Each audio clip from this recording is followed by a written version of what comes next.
Zakweli. Et on vous retrouve, Yasmine, dans notre Zakweli. Bonjour. Bonjour Afi, bonjour à tous. Et ce matin, vous l'avez dit, nous sommes avec le directeur de l'Agence régionale de santé, Olivier Braic. Bonjour, merci d'être avec nous. Bonjour madame. Alors, un préavis de grève pour le 10 juin des praticiens hospitaliers de Mayotte. Que se passe-t-il au CHM? Donc effectivement, il y a un préavis lié à un problème, on va dire, de rémunération pour les praticiens titulaires. Et donc hier, il y a eu une rencontre entre des représentants de ces professionnels de santé et le cabinet du ministre. Et ça est en cours de négociation avec le cabinet du ministre. Et justement, des guerres entre praticiens, on entend ici et là qu'il y aurait même des remises en cause entre certains chefs. D'ailleurs, celle des urgences, la chef des urgences a jeté l'éponge dans un contexte particulier comme Mayotte, où on sait qu'il y a un sous-effectif criant. Est-ce qu'aujourd'hui, on peut se permettre ce genre de situation?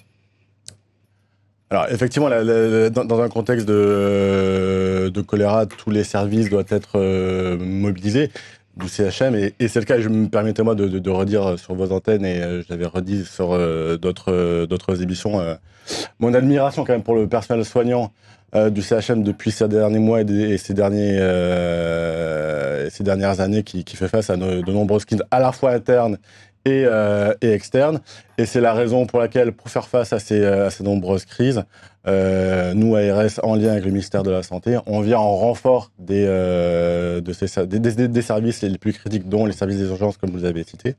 Et c'est la raison pour laquelle, notamment l'an passé, il y a eu plus de 1300 professionnels de santé qui sont venus en renfort auprès du CHM. Alors, la suppression de certaines primes serait à l'origine de la colère des médecins. Le directeur du CHM, qui était en début de semaine ici même, disait que certaines primes n'étaient pas réglementaires, d'où la décision de les supprimer. C'est aussi votre avis? Alors ça, pour le coup, c'est ce que je vous dis. C'est encore en lien avec le cabinet du ministre. Il y a eu une réunion hier. Les premiers échos que j'ai eus, c'est que les échanges se sont bien passés. Et donc voilà, on attend le retour du cabinet du ministre sur l'ensemble de ces sujets. Et donc pendant ce temps, le département fait face à une recrudescence de plusieurs maladies, la dengue, la leptospirose, la coqueluche aussi, sans oublier le choléra. Comment imaginez-vous les prochaines semaines si la crise à l'hôpital perdure? L'idée, c'est d'organiser ces renforts. Ces renforts, ils sont existants. À l'heure actuelle, on a notamment uniquement pour la crise liée au choléra, une vingtaine de professionnels de santé qui permettent de tenir l'unité liée au choléra. Donc voilà, c'est cet effort national qui doit être maintenu dans les prochaines semaines, dans les prochains mois.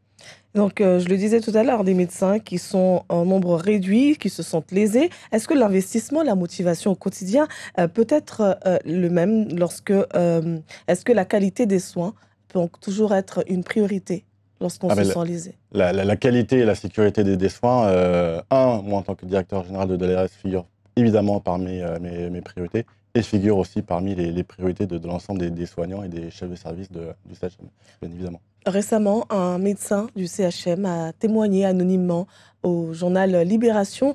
Dans ce témoignage, il dit clairement que des décès auraient pu être évités au centre hospitalier de Mayotte. Comment vous réagissez à cela?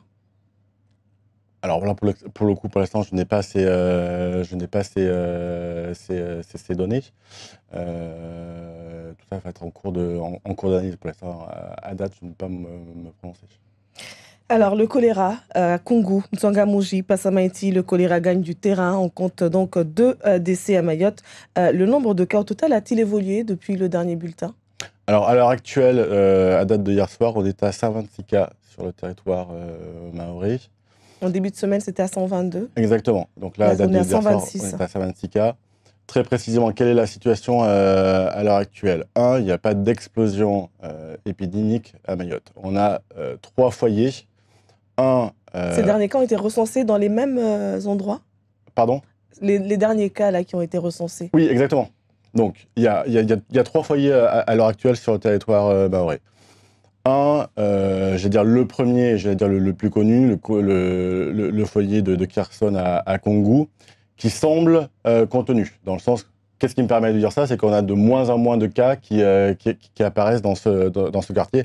Contrairement au tout début, on avait plus de 8 cas par jour. Là, depuis ces derniers jours, on n'identifie plus de cas. Donc, ce qui prouve que les actions sur le terrain, de vaccination, de gestion de ce qu'on appelle des cas contacts, de la mobilisation des maraudes, de la prévention, a eu son effet. Donc, ce foyer semble contenu. Ensuite, on a eu un second foyer à Msangabouji, où on a eu une quinzaine de cas. Et là, depuis le 23 mai, on n'a plus de cas. Donc, ce foyer, pour moi, pour nous, il est à date, il est éteint. Il n'y a plus de vigilance particulière à avoir sur ce foyer, avec évidemment toujours le même type d'engagement que je vous ai cité. Et troisième foyer pour lequel on a une vigilance très accrue, c'est le foyer de Passamenti, pour lequel on a une quinzaine de cas.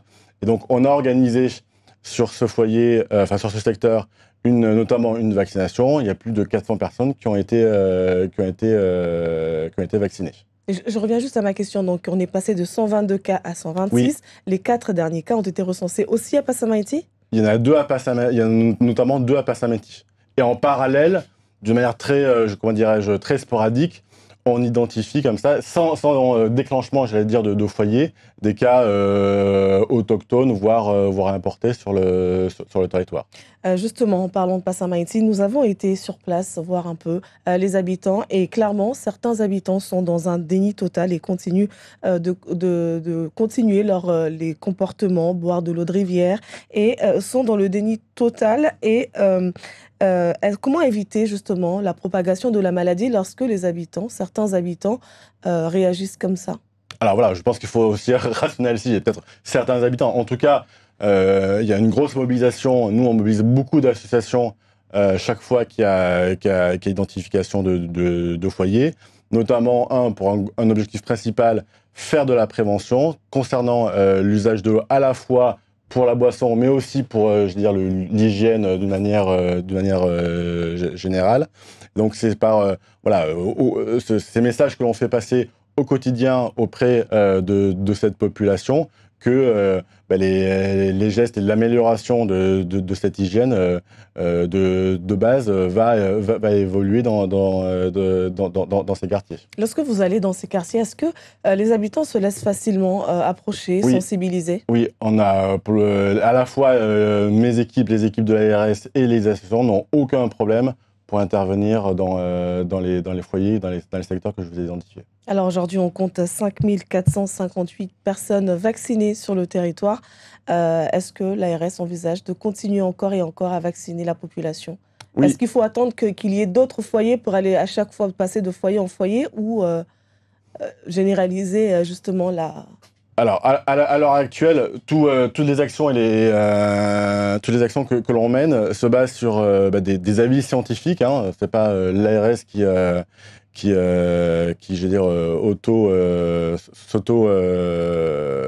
auto-identifie les actions. C'est basé sur un avis scientifique indépendant, qui est le Haut Conseil de la santé publique au niveau national, qui donne régulièrement des avis scientifiques. Et à date, ce HSP a validé cette stratégie. L'idée, c'est de dire, dès lors qu'on identifie des cas et dès lors qu'on identifie des foyers, on met en place une vaccination qu'on appelle en anneau dans le foyer pour éviter une transmission ultérieure de la bactérie. Bon, donc pour l'instant, à date, j'ai pas dit que cette doctrine ne pourrait pas évoluer par la suite, mais au regard de la situation épidémique, au regard aussi d'un élément important concernant la vaccination, qui est la durée d'immunisation, donc c'est-à-dire la durée de protection du vaccin, qui pour l'instant n'est évaluée qu'à 6 mois, on reste sur cette stratégie, effectivement. Et là, pour le coup, excusez-moi de vous couper, là, le ministère de la Santé nous approvisionne très régulièrement en vaccins sur le territoire. Donc il n'y a pas de rupture de doses en vaccin sur le territoire mahorais. On regarde l'évolution épidémique. Comment expliquer, monsieur le directeur, qu'à la fin des années 90, début des années 2000, il y avait le choléra à Mayotte. À l'époque, il n'y avait que 10 cas. Nous sommes en 2024. Les cas se multiplient. On en compte 126 aujourd'hui. Comment expliquer justement? Est-ce qu'aujourd'hui, Mayotte, qu'est-ce qui peut expliquer cette explosion de cas de choléra? Alors, plusieurs années plus tard. Pardon? Qu'est-ce qui peut expliquer justement cette explosion de cas? Alors, il n'y a pas de, je redis, je réinsiste, hein, à date, il n'y a pas d'explosion épidémique.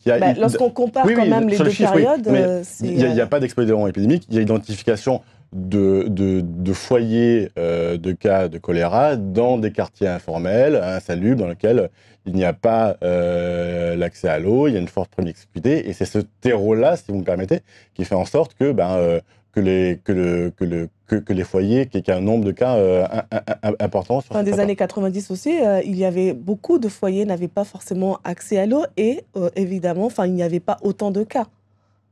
C'était très compliqué aussi l'approvisionnement en eau. Ce n'était pas que dans les bidonvilles, c'était en règle générale, hein, dans les foyers, même dans les maisons en dur, des Mahorais étaient aussi, ne pouvaient pas avoir accès à l'eau facilement. Là, en tout cas, à l'heure actuelle, on a sur le territoire un certain nombre de zones, typiquement Kherson, qui n'a pas accès à l'eau, dans lequel vous avez une rivière qui passe, et dans cette rivière, la population se sert de cette eau pour un certain nombre d'usages. Et on voit vraiment que c'est là tout le terreau est là pour que la transmission de la bactérie se fasse. Alors, Olivier Brahic, aujourd'hui, les pharmaciens sont en grève. L'une des raisons de leur colère, c'est la pénurie de médicaments. Est-ce que c'est aussi une réalité ici? Alors, globalement, il y a un problème national sur certaines spécialités de pénurie, ça c'est vrai, et par conséquent, nous aussi, parfois, à Mayotte, ça peut être le cas. En revanche, les pharmacies d'officine n'ont pas plus de pénurie ici à Mayotte, à Mamoudzou, qu'à Paris, Lyon ou Marseille. Ça, c'est vraiment un sujet national, mais sur le prisme de Mayotte, il n'y a pas de pénurie majorée par rapport au reste du territoire français. Il y a aussi les pharmaciens de Mayotte estiment qu'ils font des actes qui sont sous-payés dans les dépistages. Une revalorisation de leur salaire pourrait être envisagée? Ça, c'est toute la négociation justement qui sera en cours avec le niveau national. Ça, c'est pas du ressort de l'Agence régionale de santé. Et justement, les pharmacies à Mayotte, il y en a effectivement de plus en plus. Mais justement, lorsqu'ils se mettent en grève, comment ça se passe au final pour aujourd'hui, comment ça va se passer sur le terrain? Donc là, en fait, effectivement, pour répondre aux besoins les plus urgents de la population, des pharmacies vont être réquisitionnées dans un certain nombre du territoire de Mayotte pour permettre cet approvisionnement pour les cas les plus urgents. Donc il y aura bien sur le territoire des pharmacies qui vont rester ouvertes pour permettre un approvisionnement en produits de santé. Je reviens sur l'hôpital. Est-ce qu'aujourd'hui, avec tous les problèmes qui se posent au centre hospitalier de Mayotte, avec aussi cette difficulté à recruter, la construction du second hôpital pourrait être remise en cause? Non, absolument pas. Quand? Toujours la même date? On en reste toujours sur le même timing avec notamment les débuts des travaux, le début des travaux sur le terrain en 2025. Et avec ce forum qui a eu à Paris, est-ce que vous avez espoir que Mayotte puisse justement avoir plus de praticiens qui viendraient à Mayotte? Écoutez, en tout cas, on fait effectivement tout. Et moi, je me suis donc déplacé auprès de ce salon pour faire venir des professionnels de santé à Mayotte. Et qu'est-ce que vous mettez en avant exactement lorsque vous retrouvez face à ces personnes-là? Déjà, ces personnes-là, est-ce que lorsqu'ils entendent Mayotte, qu'est-ce qu'ils vous disent clairement? Je suis désolé, moi je ne peux pas répondre à ces questions. Là, à l'heure actuelle, on est en période de réserve.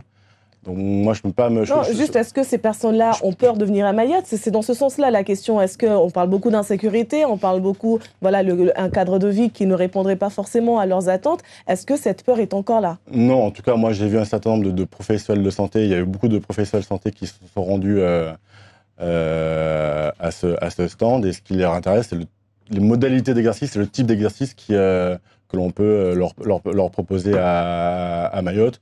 J'ai jamais, en tout cas, c'est pas cet élément-là que vous citez qui m'a été dit par les professionnels de santé. Donc des chances d'avoir quand même des médecins qui viennent à Mayotte. Bien sûr. Merci beaucoup Olivier Brahic d'avoir été l'invité du ZAC Weli.